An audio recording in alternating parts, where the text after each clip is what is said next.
Bonjour, aujourd'hui sur la route de Madison, en anglais The Bridges of Madison County. C'est un roman écrit par Robert James Waller et publié en 1992.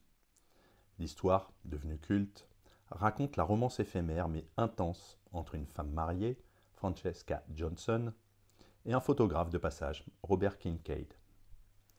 Située dans le cadre rural des États-Unis des années 60, l'œuvre explore les thèmes de l'amour, du sacrifice et des regrets. Bien que leur liaison ne dure que quelques jours, elle marqua jamais leur vie respective. Bon, l'œuvre a été également adaptée au cinéma en 1995 avec Meryl Streep et Clint Eastwood, que certains d'entre vous ont dû voir. L'histoire commence par l'arrivée de Robert Kincaid, un photographe du National Geographic, dans le comté de Madison, en Iowa en 1965. Il est venu pour photographier les ponts couverts emblématiques de la région. Robert est un homme solitaire, en quête de beauté et de signification, dans un monde qu'il perçoit comme souvent froid et impersonnel. Il est décrit comme un vagabond moderne, un homme libre, en dehors des normes conventionnelles de la société. Pendant ce temps, Francesca Johnson, une femme au foyer italienne d'origine, est seule chez elle. Son mari et ses 2 enfants sont partis pour une foire à l'extérieur de la ville pendant 4 jours. Francesca mène une vie tranquille et ordinaire, consacrée à sa famille et à sa maison. Cependant, au fond d'elle, elle ressent un vide, une nostalgie pour quelque chose de plus, bien qu'elle ne sache pas vraiment ce que cela pourrait être. Un jour, alors que Francesca est seule chez elle, Robert s'arrête à sa ferme pour demander des indications pour se rendre à l'un des ponts couverts qu'il doit photographier. Francesca, touchée par l'attitude polie et mystérieuse de l'homme, décide de l'accompagner et de lui montrer le chemin. Lors de cette première sortie, une complicité naturelle se forme entre eux. Ils échangent des histoires de vie et des perspectives sur le monde. Robert parle de ses voyages à travers le monde, de la photographie et de la beauté des petites choses. Francesca, en écoutant ses récits, se rend compte à quel point sa propre vie est restée confinée dans les limites de sa ferme et de ses responsabilités familiales. Au fur et à mesure que Robert et Francesca passent du temps ensemble, leur connexion devient de plus en plus profonde. Ce qui commence comme une rencontre fortuite se transforme en une liaison passionnée et intense. Ils partagent des dîners, des discussions sur la vie et un désir croissant de liberté. Francesca, qui n'a jamais connu un amour aussi ardent, se laisse emporter par ses émotions. Elle découvre à travers Robert des aspects d'elle-même qu'elle n'avait jamais explorés auparavant.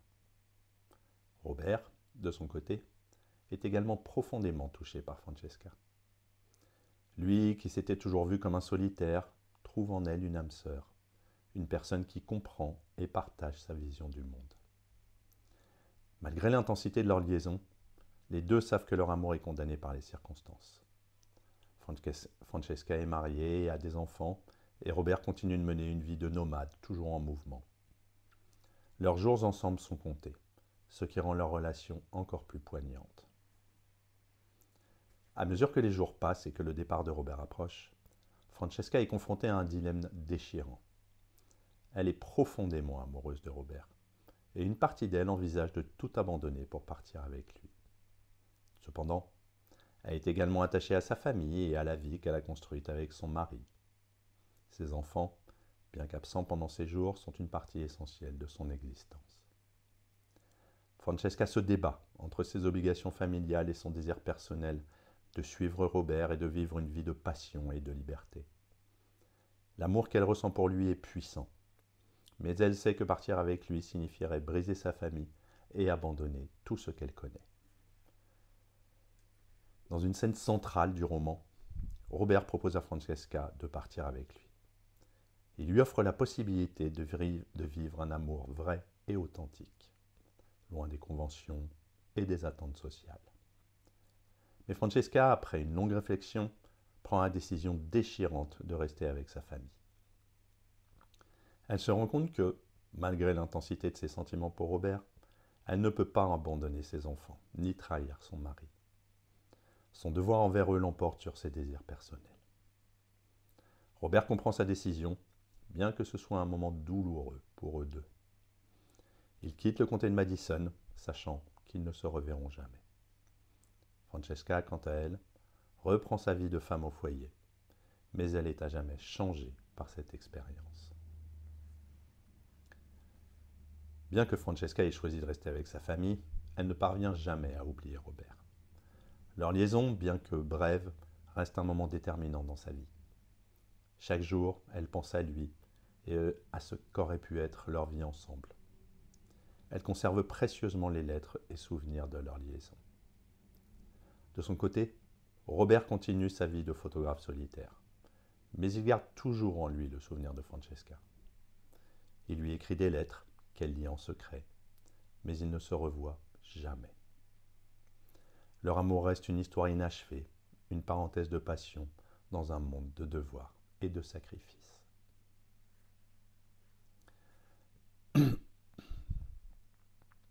Le récit est encadré par une histoire contemporaine, dans laquelle les enfants adultes de Francesca, Michael et Caroline, découvrent après la mort de leur mère un ensemble de lettres et de journaux intimes qui révèlent la liaison qu'elle a eue avec Robert Kincaid. Ils sont choqués et bouleversés en apprenant que cette histoire d'amour secrète que leur mère a vécue était authentique. En lisant les lettres et les journaux, Michael et Caroline réalisent que leur mère a fait un choix incroyablement difficile en renonçant à son amour pour Robert afin de rester avec eux. Cela les pousse à réfléchir sur leur propre vie et relations, sur les sacrifices que les gens font parfois au nom de l'amour et du devoir. Finalement, ils comprennent et respectent la décision de leur mère, même si cela remet en question l'image qu'ils avaient d'elle. Francesca, à travers ses écrits, leur transmet une leçon importante sur la nature complexe de l'amour et les choix difficiles qu'il implique. On trouve 4 thèmes principaux. L'un des thèmes centraux Sur la route de Madison est l'idée que l'amour véritable n'est pas toujours compatible avec les réalités de la vie quotidienne.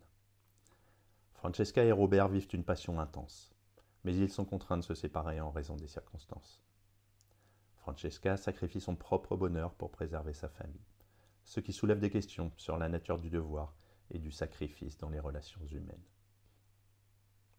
Le temps est l'éphémère. L'histoire de Francesca et Robert est éphémère, mais elle reste gravée dans leur mémoire. Ce thème de l'amour qui transcende le temps, même s'il est de courte durée, montre que certains moments de la vie, bien que brefs, peuvent avoir un impact durable. Leur liaison de quelques jours marquera leur vie à jamais, soulignant l'idée que la durée d'une relation n'est pas toujours proportionnelle à son importance émotionnelle. Les regrets et les choix de vie. Francesca passe le reste de sa vie avec le souvenir de ce qu'elle a perdu, en restant fidèle à sa famille. Le roman explore le thème du regret, à travers les choix difficiles que chacun doit faire. Le choix de Francesca est empreint de mélancolie, mais elle l'accepte comme une conséquence de ses responsabilités. Ce thème résonne avec les lecteurs, car il pose la question de savoir si l'on doit toujours suivre son cœur ou si, parfois, le devoir doit prévaloir. La liberté et la conformité, enfin. Robert Kincaid représente la liberté, le vagabondage et la quête de sens en dehors des normes de la société. Francesca, quant à elle, est liée aux contraintes de la vie domestique et des responsabilités familiales. Le contraste entre leurs 2 modes de vie symbolise le dilemme entre le désir de liberté individuelle et la nécessité de se conformer aux attentes sociales. En conclusion, c'est une histoire d'amour poignante, mais aussi une réflexion profonde sur les choix de vie, les regrets et les sacrifices que l'on fait par amour et ceux par devoir. La brièveté de la liaison entre Francesca et Robert n'enlève rien à l'intensité de leurs sentiments, et le roman souligne parfaitement la manière. À bientôt!